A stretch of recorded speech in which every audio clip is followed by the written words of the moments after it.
Bonjour tout le monde et bienvenue à notre atelier vaccin passé, présent et futur par votre équipe Les Vaccins piquez votre curiosité apportée par Science Nord. Mon nom, c'est Mélissa Rose et je vais être votre sarreau bleu ou votre blue coat pour le long de cet atelier. Je suis contente d'être ici avec vous en train de vous parler de les différents types de vaccins, leur histoire, où qu'ils viennent, où qu'ils s'en vont.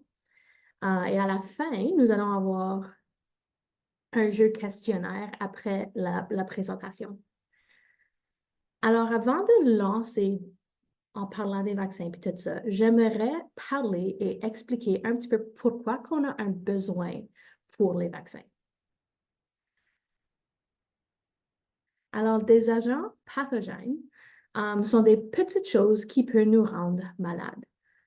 Alors, toutes les choses qui peuvent causer des maladies, telles que des bactéries, les virus, des parasites et les champignons, sont considérés des agents pathogènes. Alors, jetons un coup d'œil à certains agents pathogènes un petit peu plus près. Alors, deux types d'agents pathogènes que j'aimerais concentrer un petit peu plus sur aujourd'hui, c'est les virus et les bactéries. Alors, les virus et les bactéries, ça se peut que vous avez entendu utiliser de manière interchangeable.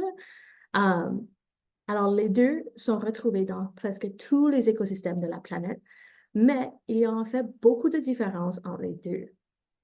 Alors, les virus sont pas vivants. Euh, Ils ne répondent pas à toutes les exigences d'être en vie. Alors, une de ces choses-là, c'est d'être capable de se reproduire par eux-mêmes.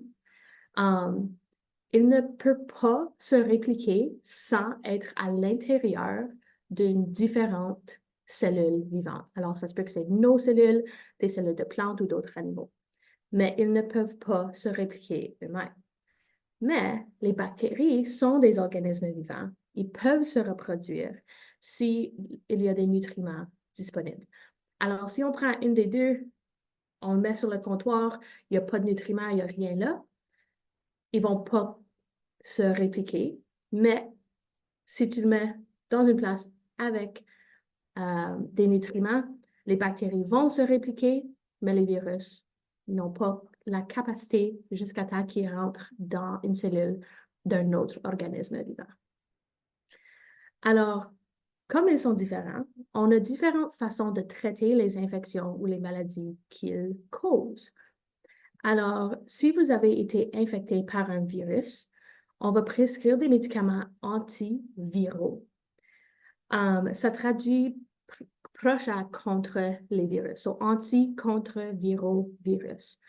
Des exemples de ceci sont des médicaments contre l'hépatite B, C, le VIH et la grippe.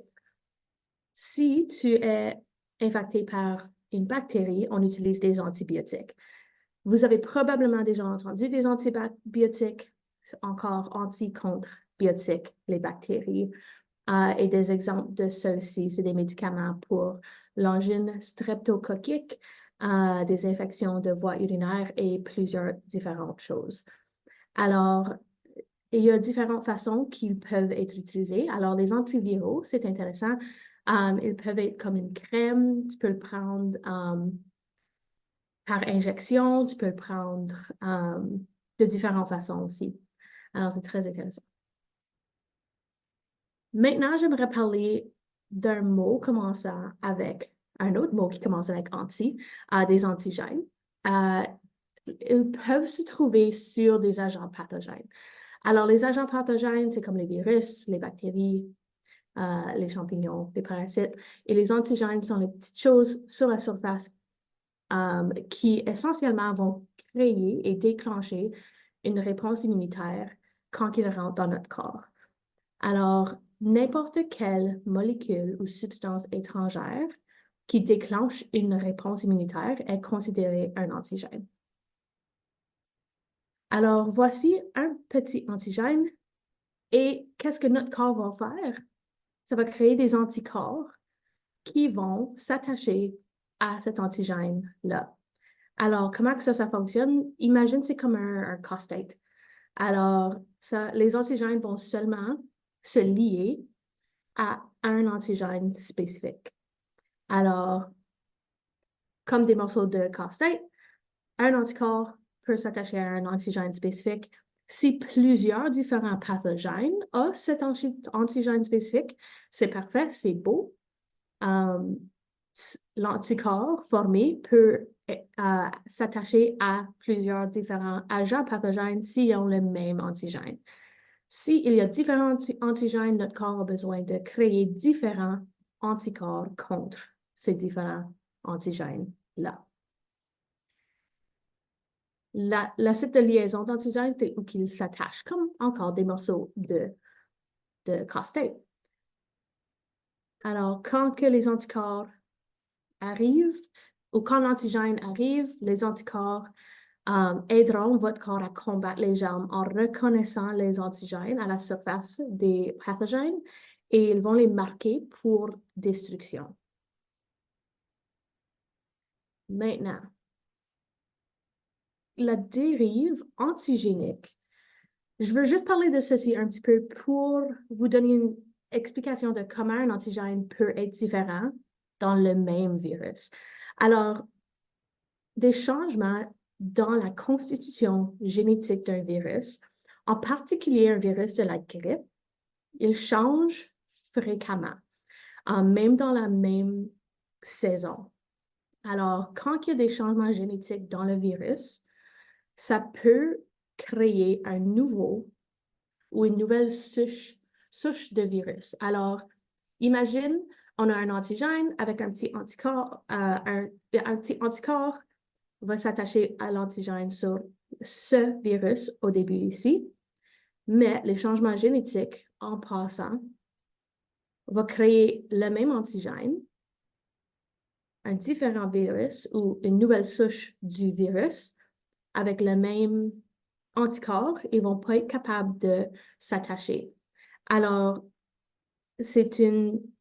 la dérive antigénique fait en sorte que la surface de la virus change et les anticorps ne peuvent plus combattre efficacement le virus qui a changé. Alors, maintenant qu'on vient de parler de différents pathogènes, j'aimerais parler de mesures préventatives. Alors, ou préventives. Alors, toutes les choses autour de nous, nos choix de vie aident à nous garder en santé. Alors, bien dormir, faire de l'activité physique, garder le stress au minimum, boire beaucoup de liquide et beaucoup d'eau et manger bien. C'est tous des choix de vie qui aident à garder votre corps en santé. Maintenant, des bonnes habitudes générales sont des mesures additionnelles que tu peux prendre pour vous garder en santé, pour éviter de devenir malade. Alors, par exemple, laver les mains quand tu es autour et tu as sorti, tu vas au magasin. Évitez de vous toucher les yeux, la bouche, le nez, des choses comme ça. Évitez d'être en contact proche avec différentes personnes si ils sont malades. Portez un masque si vous êtes malade ou si vous allez dans une place où il peut y avoir différents types de personnes malades. Et si vous êtes malade, restez à la maison. Alors, ça, c'est toutes des bonnes habitudes générales pour prévenir de devenir malade. Maintenant, j'aimerais parler de mesures supplémentaires. Alors, pas seulement que vous pouvez faire, mais que la communauté et d'autres personnes peuvent faire aussi.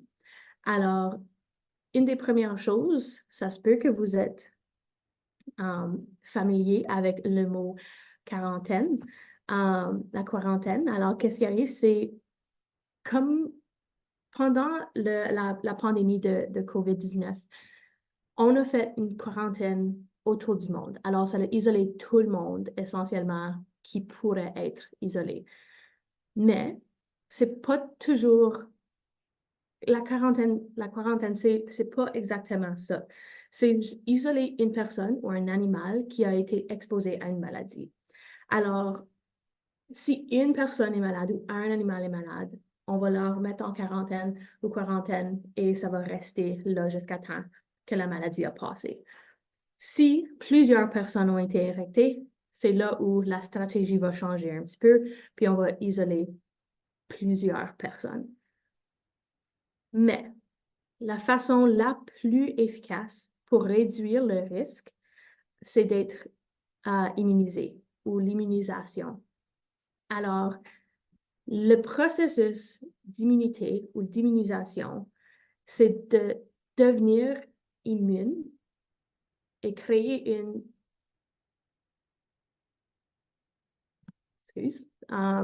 créer une immunité à une maladie infectieuse spécifique ou une résistance à une maladie infectieuse.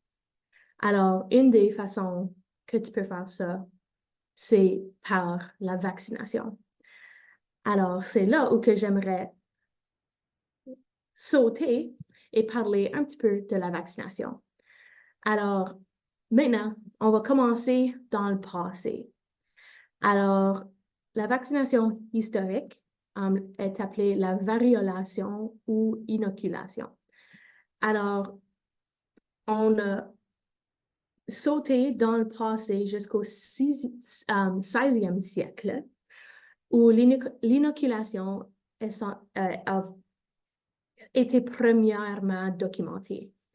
Alors, le processus de variolation, c'est d'être utilisé pour immuniser contre la variole. Alors, comment ça a été fait? Je suis contente que ça a changé depuis là, puisque il utilisait le matériau des plaies d'une personne infectée et le mettrait sur les bras ou dans le nez d'une personne non infectée. Alors, ceci va donner la chance à la personne non infectée de rencontrer une version ou un montant du virus plus faible ou en plus petite quantité que d'être introduit à le virus ou le virus a été introduit à eux par des manières normales de contagieux. Alors, d'une personne malade à eux autres, directement, ça fait que la maladie est plus sérieuse. Alors, en grattant le matériau de les plaies des personnes infectées, on donne un morceau plus petit ou un montant plus petit pour donner et monter les chances de survivre la maladie. Alors, qu'est-ce qui est intéressant, c'est qu'en utilisant cette technique de variolation, les personnes qui auraient l'infection causée par la variolation étaient 10 fois moins, c'était 10 fois plus efficace à prévenir la mort que juste les personnes qui auront eu la maladie normalement. Alors, c'est 10 fois plus sécure et il y a 10 fois moins de chances que tu meurs si tu as la variole en façon de variolation au lieu de l'avoir d'une personne malade. Alors, c'est très intéressant que ça leur réduit le risque. Alors, ceci, c'est une méthode conduite qui a amené à la vaccination. Alors, encore, le risque était pas mal haut à ce temps-ci, puisque la variole était très contagieuse. Mais on a notre ami, Dr. Edward Jenner, un médecin, en 1796, qui a remarqué que les personnes qui ont eu la variole de vache étaient protégées contre la variole. Alors, c'est très intéressant qu'il a vu ceci, puis il a dit, je me demande si on utilise la variole de vache, qui est semblable à la variole, mais moins sévère et moins, il y a moins de chances pour causer la mort. Je me demande si on fait le même processus avec les plaies de quelqu'un qui a la variole de vache et si on utilise si on introduit la variole de vache à une personne en santé, est-ce que ça peut protéger contre la variole? Et absolument, ça a fonctionné. Les personnes qui ont été immunisées avec la variole de vache ont devenu protégées contre la variole. Et c'est là où le terme vaccin est venu, puisque ça a été tiré du mot latin pour vache. Alors, c'est très intéressant que le risque a été réduit encore plus puisque la variole de vache était moins dangereuse que la variole. Alors, c'est une façon très intéressante de comment on s'est rendu à la vaccination d'aujourd'hui. Alors, réduire le risque le plus qu'on peut pour être capable de protéger contre une maladie dangereuse. Alors, il y a différentes stratégies de vaccination, mais j'aimerais parler de la vaccination en anneau. C'était absolument la stratégie de première ligne pour éradiquer la variole. Alors, au lieu de vacciner tout le monde ou les personnes qui le voulaient, qu'est-ce qu'ils ont fait? C'est qu'ils ont pris le vaccin des contacts des patients confirmés avec la variole et des personnes qui étaient en contact proche avec ces contacts-là. Alors, ils ont vacciné 2 personnes de loin de qui avait la variole et ceci, c'était une des stratégies la plus bonne qu'ils ont utilisée. C'est la première ligne de stratégie pour éradiquer la variole. Alors, ça a très bien fonctionné. Maintenant, en sautant un petit peu dans le temps, j'aimerais parler de différents types de vaccins. Alors, le premier type de vaccin, c'est un vaccin vivant atténué. Alors, c'est très semblable à qu'est-ce qu'ils ont utilisé. C'est un virus ou un pathogène atténué ou plus faible pour produire une réaction immunitaire dans notre corps. Maintenant, dans notre jour, le risque de vaccin vivant atténué est très, très, très faible. Alors, qu'est-ce qui arrive? C'est un virus affaibli entre dans les cellules. Et qu'est-ce qui arrive? C'est qu'une fois que les cellules entrent ou une fois que les virus affaiblis rentrent dans notre cellule, les instructions sont lues et copient le virus. Et les parties du virus qui sont trop faibles pour causer les maladies dans les humains qui ont un bon système immunitaire. Qu'est-ce qui arrive? C'est que les virus affaiblis se répliquent en utilisant nos cellules, sont été relâchés dans notre corps et c'est là où nos cellules présentatrices d'antigènes vont s'attacher à ces virus affaiblis qui ne sont pas capables de causer des maladies et vont créer une réponse immunitaire. Ils vont créer des antigènes qui vont se battre contre cette maladie-là. Alors, des exemples de ce type de vaccin vivants atténués sont la rougeole, les oreillons, la rubéole, la varicelle, le rotavirus, la fièvre jaune, la variole et certains vaccins contre la grippe et la typhoïde. Maintenant, j'aimerais parler d'un différent type de vaccin qui utilise des virus ou des bactéries morts. Alors, puisque les virus et les bactéries sont morts quand ils entrent dans les cellules, ils ne peuvent pas se répliquer. Du tout, du tout, du tout. Alors, il n'y a pas de chance du tout de devenir infecté avec le virus avec un vaccin inactivé. Puisqu'ils sont inactivés, nos cellules vont juste casser et briser le vaccin ou le virus ou bactérie mort en morceaux appelés des antigènes. Alors, une fois que ces antigènes-là sont dans la cellule va afficher ces antigènes-là à leur surface. Maintenant qu'ils montrent des antigènes sur la surface, ils vont être reconnus par notre système immunitaire, puis c'est là où nos cellules vont venir et s'attacher à ceci et vont apprendre à comment se battre contre ces antigènes spécifiques ici, qui va ensuite aider à combattre contre des vrais virus s'ils arrivent là. Alors, certaines maladies qui ont des virus ou des vaccins inactivés, c'est la poliomyélite, la rage et certains vaccins contre la grippe. Maintenant, j'aimerais parler un petit peu plus d'un vaccin à ARNM. Alors, le M dans ARN, c'est messager. Alors, ça s'agit d'un vaccin qui utilise un messager pour enseigner à nos cellules comment fabriquer une protéine ou juste un morceau de protéine.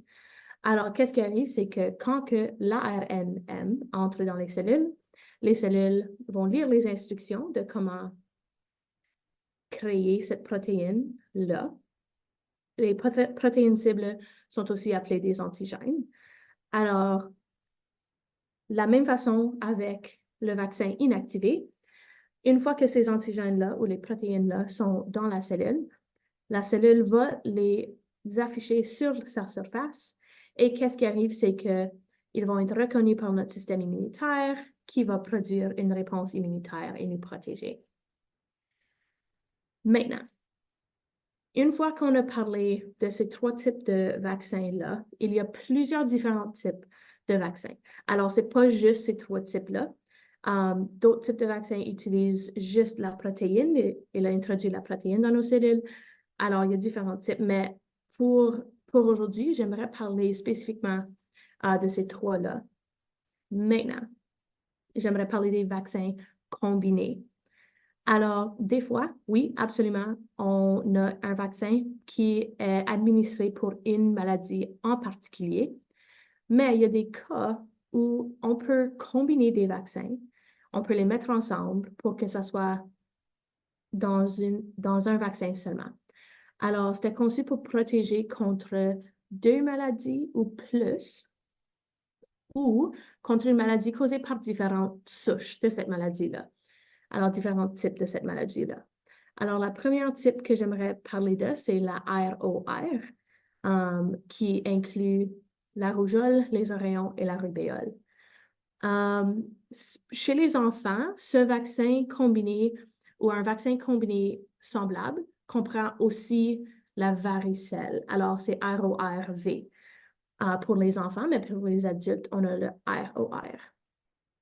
Le prochain vaccin combiné que j'aimerais parler de, c'est le TDCA. Alors, ça comprend et ça protège contre le tétanos, la diphtérie et la coqueluche acellulaire. Alors, qu'est-ce qui arrive, c'est que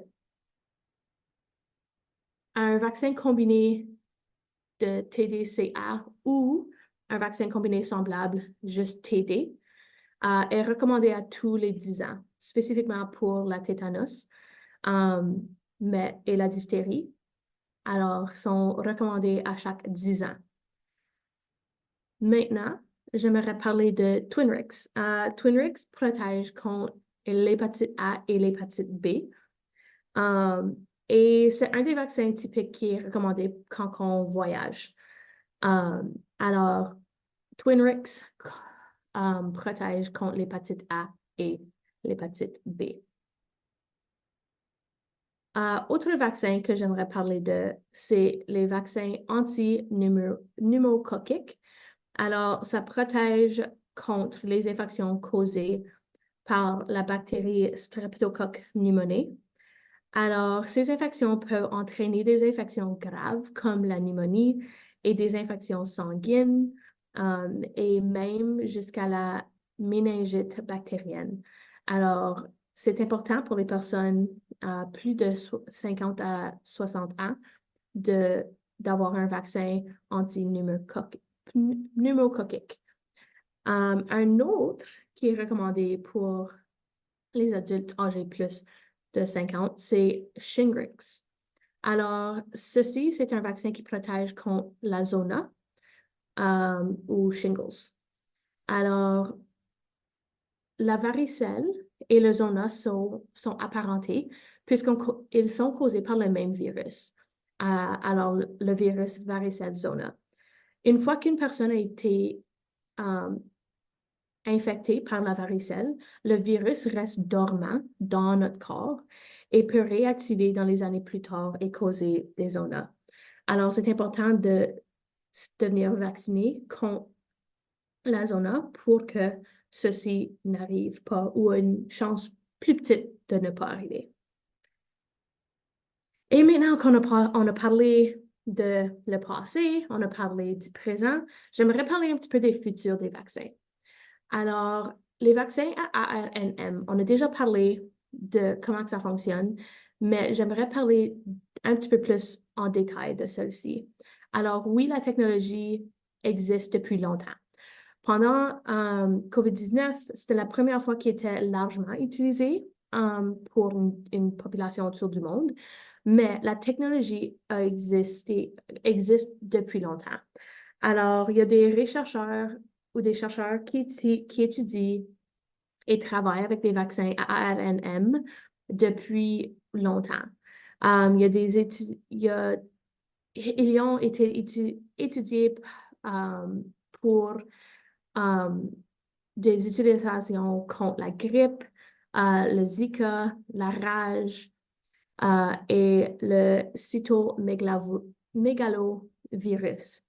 Alors, sont également en train d'utiliser l'ARNM pour déclencher le système immunitaire afin de cibler certaines cellules cancéreuses.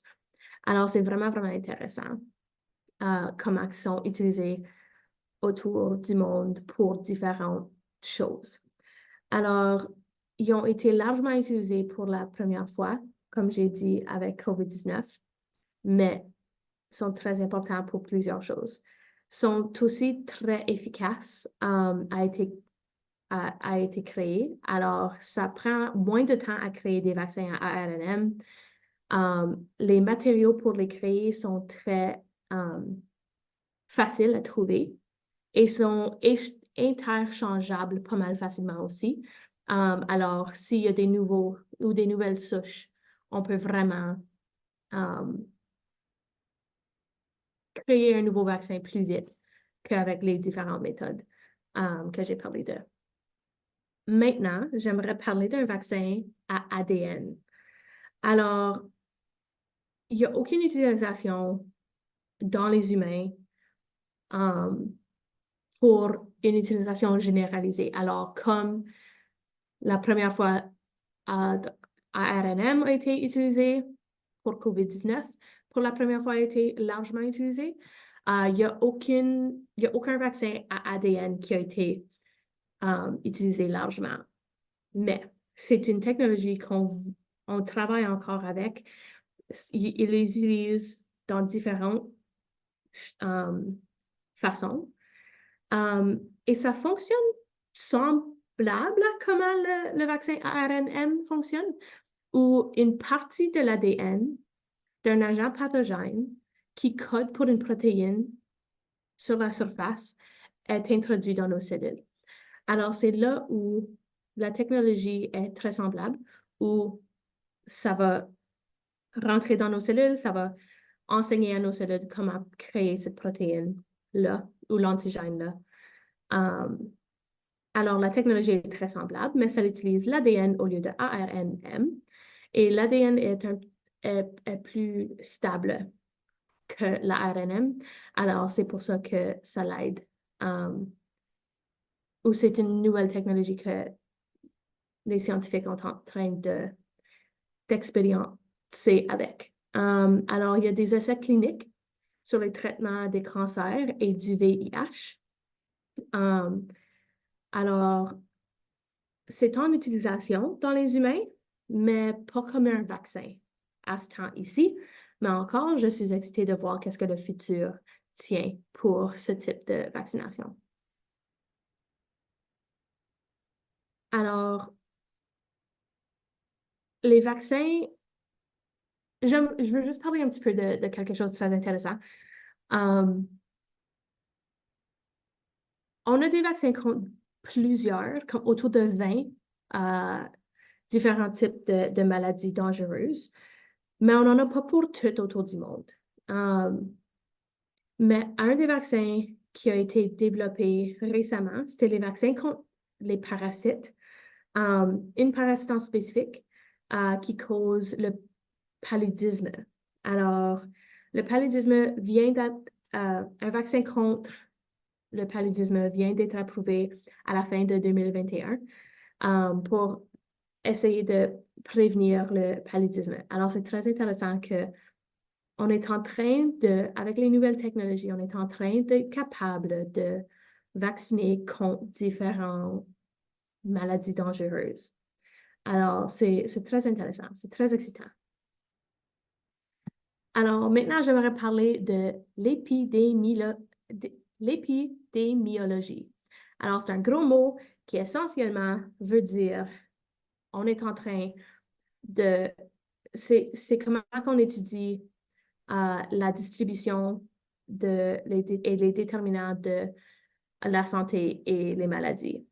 Alors, la vaccination, c'est un très bel outil pour être capable de réduire la distribution des maladies. Puis l'épidémiologie, c'est étudier comment la distribution de ces maladies arrive. Alors, voici le premier mot que j'aimerais parler d'aujourd'hui, c'est une épidémie. Alors, une épidémie, c'est l'apparition de plus de cas de maladies que prévu dans une zone donnée. Alors, dans une place spécifique, si les cas d'une maladie spécifique sont plus hauts que normal, ça c'est appelé une épidémie. Maintenant, si une épidémie arrive dans plusieurs pays ou continents, alors c'est ici où c'est appelé une pandémie. Alors, un exemple de pandémie, c'est le sida, la grippe, H1N1, et le SARS-CoV-2 ou la COVID-19. Alors, voici des exemples de pandémies où une épidémie a arrivé dans plusieurs pays ou continents. Maintenant, les deux types ici, c'est quand quelque chose arrive plus que prévu. Mais une endémie ou endémique, c'est la présence constante d'une maladie dans une zone géographique donnée. Alors, qu'est-ce qui arrive, c'est que si la présence est juste, c'est là, c'est un nombre normal et prévu dans une zone, ça reste là, c'est là. Alors, des exemples, c'est la fièvre jaune, qui est une infection qui peut être passée par des moustiques et peuvent être trouvées dans l'Afrique subtropique et centrale et dans les places centrale et sud d'Amérique. Et il y a aussi la rougeole. La rougeole, c'est intéressant puisque la rougeole est considérée une endémie dans l'Europe, mais la rougeole a été éliminée au Canada depuis 1998. Alors, oui, il y a encore des petits nombres de cas qui arrivent, mais ils n'ont pas la capacité de naturellement se propager dans la communauté et dans la population.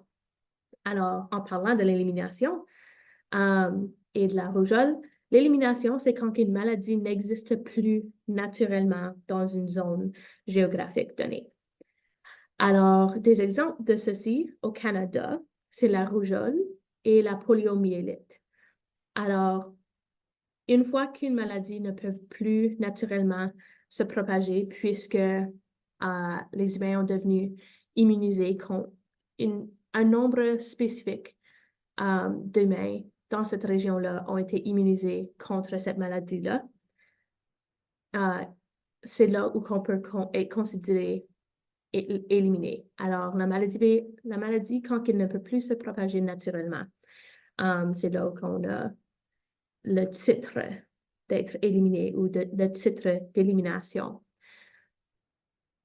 Et le but idéal, pour moi, je pense, c'est l'éradication.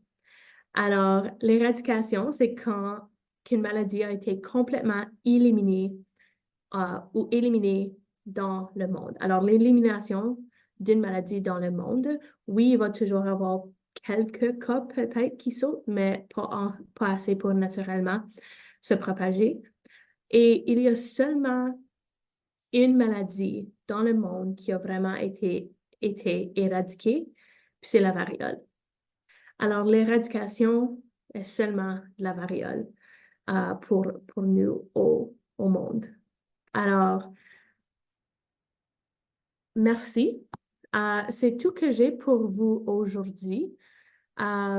C'est excitant, c'est très excitant. On a le temps maintenant de sauter à notre jeu de questionnaire où qu'on peut essayer de voir qu'est-ce que vous avez appris aujourd'hui.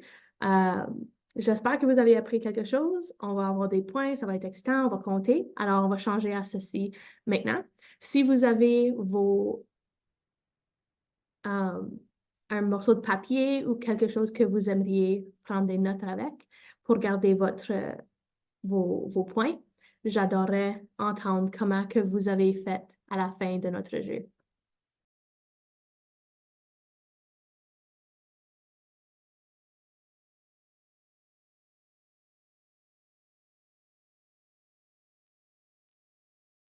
Alors, bienvenue à notre jeu questionnaire apporté par votre équipe Les Vaccins Piquez votre curiosité. Alors, encore, si vous voulez un petit peu plus de temps à répondre aux questions, s'il vous plaît, faites ça. Faites une pause dans la vidéo pour prendre plus de temps. Alors, on a différentes catégories pour chaque type de question. Alors, la première catégorie est des mots qui commencent avec anti. La deuxième catégorie que nous avons aujourd'hui, c'est des mesures préventives. La troisième catégorie, c'est l'épidémiologie. Alors, c'est extant. La quatrième catégorie, c'est les types d'immunisation. La cinquième catégorie, c'est des vaccins spécifiques. Et la dernière et sixième catégorie, c'est juste des faits amusants. Alors, nous allons commencer avec la première catégorie, la première question, et nous allons passer à travers de toutes les questions. Encore, si vous voulez plus de temps, s'il vous plaît, faites une pause pour la vidéo. Et une fois que j'ai fini de lire la question, ou si vous aimeriez le lire à votre propre temps, faites juste une pause aux vidéos. Et qu'est-ce qui va arriver, c'est que une fois que vous... Ensuite, je vais vous donner la réponse. Alors, on va commencer avec la première catégorie des mots qui commencent avec les mots avec anti. La première question pour 200 $. Alors, ce type de médicament traite des infections causées par des bactéries comme l'angine streptococcique et les infections des voies urinaires. Alors, c'est quoi ce type de médicament? Alors, si vous avez dit que sont les antibiotiques, très bien fait. Vous pouvez vous donner 200 $ pour cette question-là. La deuxième question, dans la catégorie les mots qui commencent avec anti, signifiant contre virus, ce type de médicament est capable de détruire ou affaiblir des virus tels que l'hépatite B et C, le VIH, la grippe, etc. Si vous avez dit que sont des antiviraux, très bien fait, vous pouvez vous donner 400 $ pour cette question-là. La troisième question dans cette catégorie, c'est des choses qui aident le corps à combattre les germes ou les pathogènes en reconnaissant les antigènes trouvés à la surface de ces pathogènes ou de ces germes et vont les marquer pour la destruction. Alors, si vous avez dit que sont les anticorps, très bien fait, vous pouvez ajouter 600 $ à votre total. Pour la quatrième question dans cette catégorie, ceux-ci peuvent être trouvés à la surface des agents pathogènes et sont n'importe quel organisme ou n'importe quelle chose qui sont capables de causer des maladies dans le corps. Et ils vont déclencher une réponse immunitaire, généralement la production des anticorps. Si vous avez répondu que sont les antigènes, très bien fait, vous pouvez ajouter 800 $ à votre total. Et maintenant, pour la dernière question, dans la catégorie des mots qui commencent avec anti, ceci est causé par des changements génétiques dans le virus qui conduisent à une nouvelle souche du virus. Les anticorps produits par une infection avec la souche originale ne peuvent pas combattre efficacement le nouveau virus. Si vous avez répondu la dérive antigénique ou antigénique, très bien fait, vous pouvez ajouter 1000 $ à votre total. Maintenant, pour la deuxième catégorie, des mesures préventives. Alors, faire des bons choix de vie peut jouer un rôle pour rester en bonne santé, mais qu'est-ce qu'un exemple de bonne habitude générale pour prévenir la propagation de maladies? Si vous avez répondu, laver les mains, pas toucher les yeux, bouche, le nez, éviter contact proche avec quelqu'un malade, porter un masque ou rester à la maison si vous êtes malade, une de n'importe quelle de ces réponses est acceptable. Si vous avez dit une de ces choses ici, absolument ajoutez 200 $ à votre total. Pour la deuxième question, dans la catégorie mesures préventatives ou préventives, c'est une façon de prévenir la propagation de maladies en isolant une personne ou un animal qui a été exposé à une maladie. Si vous avez répondu, qu'est-ce que la quarantaine? Absolument, très bien fait, ajoutez 400 $ à votre total. Pour la troisième question, dans la catégorie mesures préventives, il s'agit du processus d'immunité ou de résistance à une maladie infectieuse qui est généralement causée par l'administration d'un vaccin. Si vous avez dit qu'est-ce que l'immunisation, très bien fait, vous pouvez ajouter 600 $ à votre total. Pour la quatrième question dans cette catégorie, ce type de vaccin utilise un virus vivant affaibli qui produit une réponse immunitaire sans les effets graves de la maladie. Des exemples comprennent la rougeole, les oreillons, la rubéole, la varicelle, le rotavirus, la fièvre jaune, la variole et certains vaccins contre la grippe et la typhoïde. Si vous avez répondu, qu'est-ce qu'un vaccin vivant atténué? Très bien fait. Vous pouvez ajouter 800 $ à votre total. Et pour la dernière question dans cette catégorie, il s'agit d'un vaccin fabriqué à partir de virus ou de bactéries qui ont été tués par des processus physiques ou chimiques. Ces organismes tués ne peuvent pas causer de maladies et ça comprend des vaccins contre la poliomyélite, la rage et certains vaccins contre la grippe. Si vous avez répondu, qu'est-ce qu'un vaccin inactivé? Absolument très bien fait. Ajoutez 1000 $ à votre total. Maintenant, pour la catégorie d'épidémiologie, la première question pour 200 $, il s'agit d'une apparition d'une maladie dans une zone géographique spécifique qui est au-delà de ce qui est normalement prévu dans cette zone. Si vous avez répondu, qu'est-ce qu'une épidémie? Très bien fait. Vous pouvez ajouter 200 $ à votre total. Pour la deuxième question, dans cette catégorie, Il s'agit d'une épidémie qui se produit sur plusieurs pays ou continents. Alors, des exemples de ceci, c'est le sida, la grippe et le SARS-CoV-2.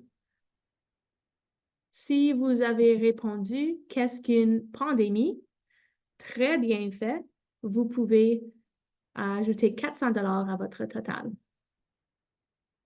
Pour la troisième question, dans la catégorie épidémiologie, il s'agit d'une présence constante d'une maladie dans une zone géographique donnée. Alors, la fièvre jaune et la rougeole sont des exemples de ceci. Si vous avez répondu « Qu'est-ce qu'une endémie ?» ou « endémique », très bien fait, vous pouvez vous donner 600 $ pour cette catégorie ou pour cette question. Pour la quatrième question, dans cette catégorie, c'est à ce moment qu'une maladie n'existe plus naturellement dans une zone géographique donnée. Alors, la rougeole et la poliomyélite sont deux maladies qui portent ce titre au Canada. Si vous avez répondu « Qu'est-ce que l'élimination ?» Très bien fait, vous pouvez vous donner 800 $ pour cette question-là. Et finalement, la dernière question dans la catégorie épidémiologie, c'est l'élimination d'une maladie du monde. À ce jour, seule la variole porte ce titre. Si vous avez répondu « Qu'est-ce que l'éradication ?» Absolument très bien fait. Vous pouvez vous donner 1000 $ pour cette question-là. Maintenant, pour notre quatrième catégorie, pour les types d'immunisation, pour la première question, cette technique historique a conduit à la mise au point des vaccins. Il s'agissait du transfert de matière d'une plaie d'une variole ou de plaie de variole sur la peau de quelqu'un infecté et le transférer sur la peau ou dans le nez d'une personne non infectée. Alors, c'est quoi cette technique? Si vous avez répondu « Qu'est-ce que la variolation ou l'inoculation » est également une bonne réponse, vous pouvez vous donner 200 $ pour cette question. Pour la deuxième question, dans cette catégorie, ce type de vaccin est conçu pour protéger contre 2 maladies ou plus, ou contre une maladie causée par différents types ou différentes souches de cette maladie-là. Si vous avez répondu « Qu'est-ce que les vaccins combinés ?» Très bien fait, vous pouvez vous donner 400 $ pour cette question-là. Pour la troisième question dans la catégorie type d'immunisation, ce type de vaccin utilise un messager pour enseigner à nos cellules comment fabriquer une protéine ou même un morceau de protéine qui va produire une réponse immunitaire contre une maladie. Si vous avez dit « Qu'est-ce qu'un vaccin à ARNM ?» Très bien fait, vous pouvez vous donner 600 $ pour cette question-là. Pour la quatrième question dans la quatrième catégorie, il s'agit d'un nouveau type de vaccin qui n'a pas encore été approuvé pour une utilisation générale ou large chez les humains. Il a été déjà utilisé dans les essais cliniques pour traiter les cancers et le VIH. Si vous avez répondu « Qu'est-ce qu'un vaccin à ADN ?» Très bien fait, vous pouvez ajouter 800 $ à votre total. Et pour la dernière question dans cette catégorie, il s'agissait de la stratégie de première ligne pour éradiquer la variole. Alors, cette stratégie de vaccination consiste de vacciner les personnes ou les contacts probables d'une personne infectée et les personnes en contact rapproché avec ces contacts-là. Alors, qu'est-ce que la vaccination en anneau est la bonne réponse? Et vous pouvez vous donner 1000 $ si vous avez eu cette réponse-là. Et pour la cinquième catégorie, les vaccins spécifiques. Alors, c'est le vaccin qui est efficace pour prévenir la rougeole les oreillons et la rubéole. Alors, chez les enfants, un vaccin combiné semblable comprend souvent la varicelle. Alors, le nom du vaccin qui est efficace pour prévenir la rougeole, l'oreillon et la rubéole. Si vous avez répondu, c'est quoi le vaccin ROR? Très bien fait. Vous pouvez ajouter 200 $ à votre total.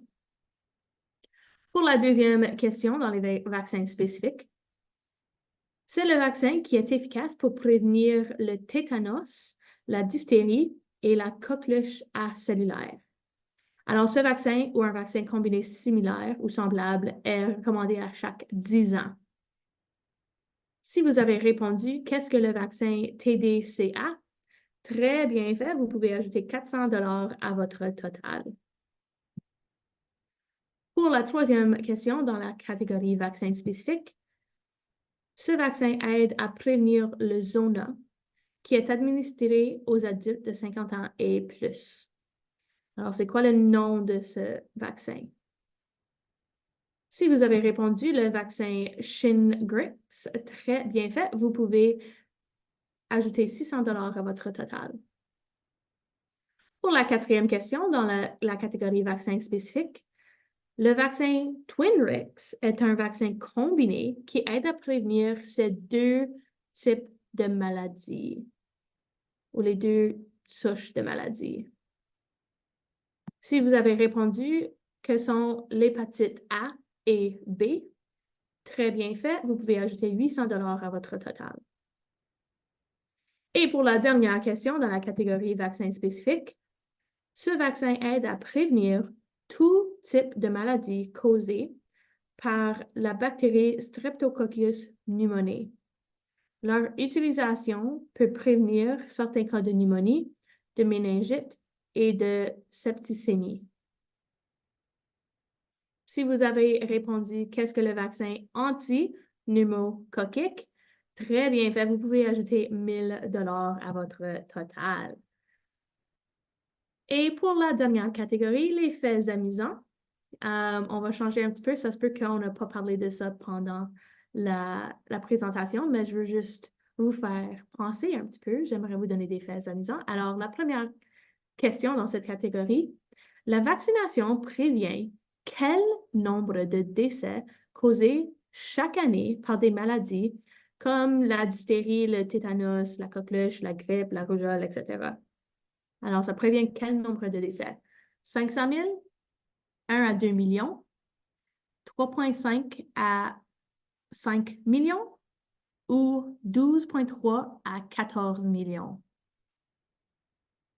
Alors, si vous avez répondu qu'est-ce que 3,5 à 5 millions, alors ajoutez 200 $ à votre total.